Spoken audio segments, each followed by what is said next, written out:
Hey y'all, what's up? So we're gonna work with more paint mixing today. Only this time we're not gonna be mixing primary colors. We're gonna be mixing colors with black, white, and gray.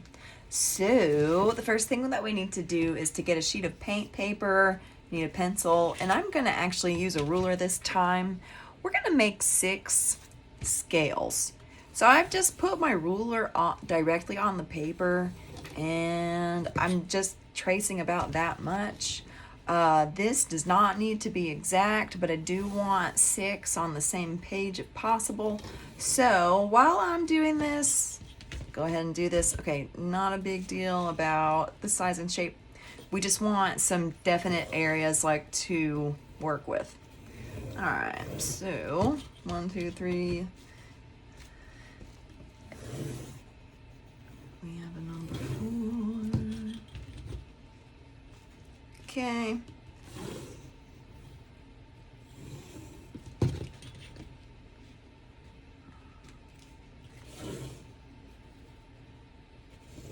Okay.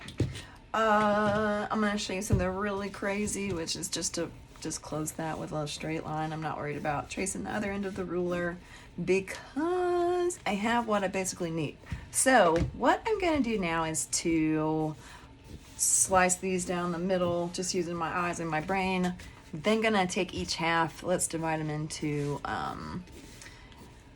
3 per half. So you're gonna end up with 6 boxes total. Da, da, da, da, da, da.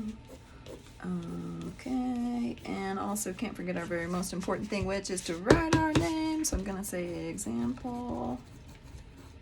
You can also write your name on the back. All right,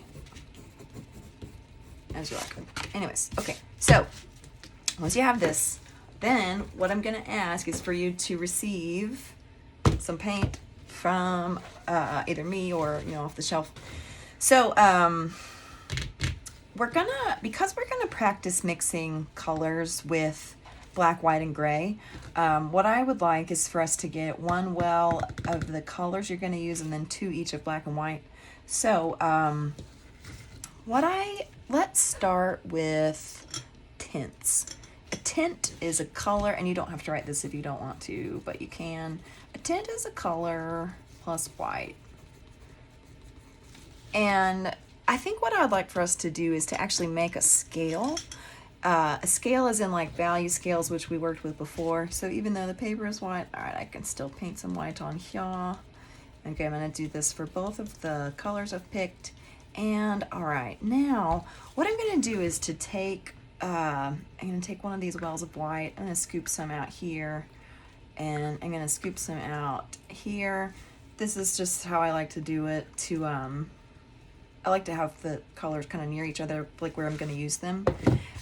What I would like is for us to basically very slowly add whatever color you have to the white paint and stir it until it's smooth. It's like all one even, color.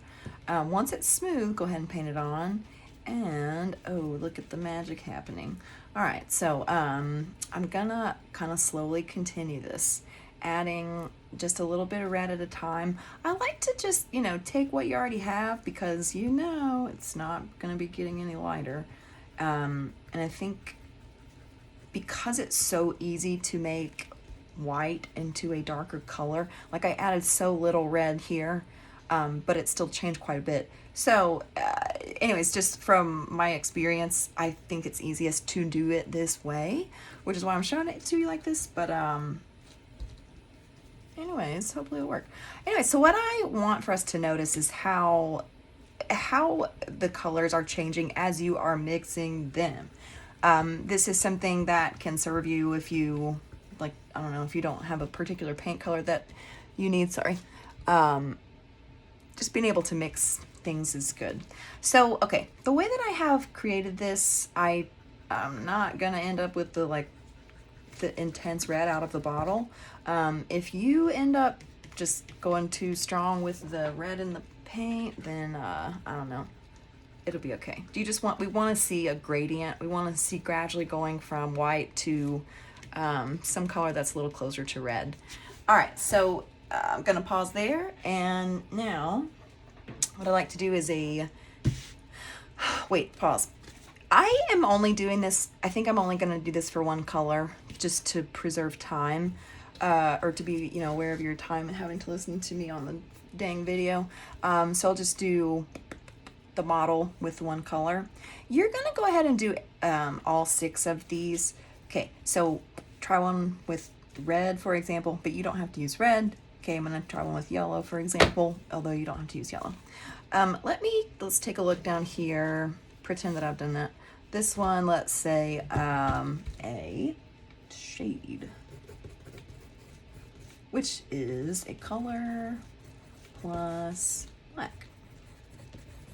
Okay, so tint versus a shade, the color mixed with black. So let me see, I'm gonna try some yellow, and I think I'll put my yellows here. Because I'm gonna go from a color, in my mind, I like to go from lighter to darker. So in my mind, I'm gonna just start with plain yellow here, boom, boom, boom, boom, boom. And then we are going to have the pleasure of gradually darkening this yellow until it's close to black. So let's just take a little dip. And okay, look at how small of an amount of black paint this is. Very, very small. However, when I put it in this entire well of yellow, we notice that, oh goodness, it starts to change into like this kind of interesting chartreuse color, like a very neon olive. So even though I just put a tiny amount of black, it's changed that much. Because I'm kind of picky, I want it to be just a little bit darker, and so I'm going to go ahead and mix that. But while y'all are doing this, you're going to mix in the well until you see that all the paint is the same color. That will help when you're actually painting on your paper to make things look smooth. And probably you notice that I'm kind of painting quickly, and that is also a way to make your paint a little bit more even. All right, so we're going to lather, rinse, and repeat, as they say on the shampoo bottles. I'm just gonna keep on adding black. I'm trying to do this with some care. One thing that I would say is that black will change a color very, very quickly. So proceed with caution. Your goal, yeah, is to create different shades. All right.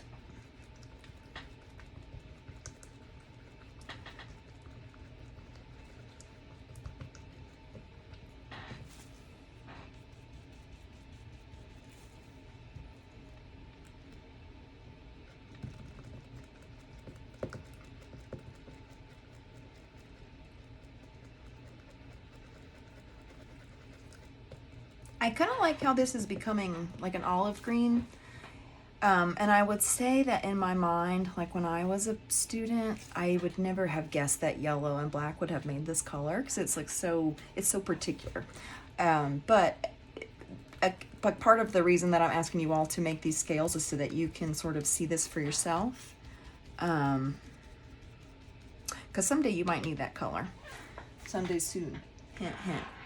All right, now, last thing that we're gonna do is to make a tone, which is a color plus gray. Right? So if we look at my palette, oh god, I'm all out of plain color. So I'm gonna maybe I'll do yellow again just because I want to. And I put some yellow maybe here. And I need to make some gray. So how do we make gray? Well, Miss Softus, you gotta mix black and white. That's pretty much how to do it.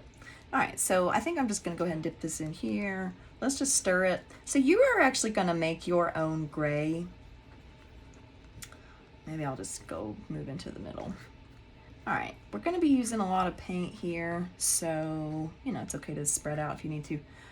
Also, if you get to a point where your palette is full and you're like, oh, it's all full, I don't have any clean spaces, then you know we have the good fortune to have a couple sinks in our room, so you can use those to clean your palette. The gray that I want y'all to make is something medium. something similar to what I have in my palette. To describe it, it's like an elephant gray, maybe like the gray of a pencil, graphite, whatever. You want to, I just want for us to see like what this particular shade will do when it mixes together. Okay, now we are mixing gray with yellow, and maybe I'll just, try to think of what I'd like to do. I think we will start with plain yellow, or I will start with plain yellow. Oop. Okay, so I'll start down here, paint, paint, paint, paint, paint. And then I'm gonna slowly add gray to this yellow. We're gonna see what happens. I find that, well, we can see. You can see for yourself. Who would have thought that yellow plus just a little bit of gray would have made that awesome, awesome color of, I don't know what to call it, chartreuse, I think. Anyways, yeah, we're gonna just keep going.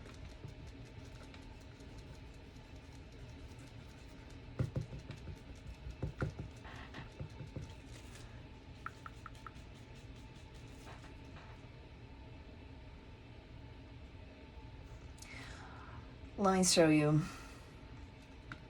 If it gets too crowded, we can use another space. So I'm using the same kind of base color, which is nice because it helps me have a little bit more control over exactly how dark or light something is. That's part of why I say, you know, don't mix directly on the paper, because when you mix here, you're the boss, you're in control. I'm gonna keep adding gray.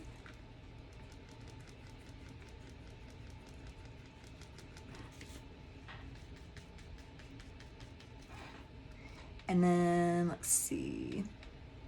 I might just mix some of this in here and put some of that. All right, let's see what we get. This one should be like almost lifeless. Very, very dull color. All right, there we go. So at this point, I've shown you just my examples of mixing tints, shades, and tones. I think I will actually finish painting, but I won't narrate it, so you don't have to keep watching the video if you don't want to. But same idea. With your tints, you're mixing you're gradually going from white to this bright color that you have started with. With your shades, you're gradually going from this color that you started with to something that's, you know, darker, mixing it with black, tone, beginning color, and then gradually mixing gray. We just want to explore what's happening with how colors are mixing, how these things are appearing, because sometimes I think what you have in your mind is not the same as what's real life, and you know, that can be related to art or other things. But yeah, anyways, when you're ready, you can get paint from me, and if you want to keep watching the video, or if you just want to have it on while you're doing your own work, that's fine.